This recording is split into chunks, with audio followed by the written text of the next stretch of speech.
Hello क्या कपड़े शपड़े ready कर लिए हैं, तकरीबन 2 महीने होने वाले।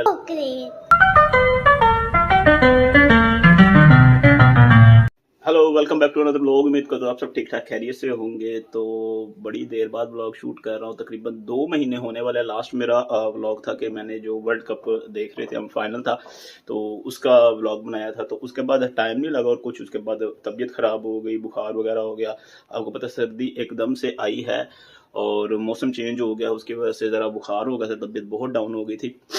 तो उसके बाद क्रिसमस वगैरह थे, बीच में मैं ब्लॉग शूट करने की कोशिश की। अभी आपको उसके क्लिप्स भी नीचे नजर आएंगे, मैं आपको वो ऐड करके दिखा दूंगा। Flashback. Hello welcome back to another vlog. उम्मीद करता हूं सब ठीक ठाक खैरियत से होंगे। तो यार बड़ी देर बाद दोबारा ब्लॉग शुरू कर लिया है। तो अभी आज है 24 दिसंबर, तो मैंने कुछ तो कल क्रिसमस है।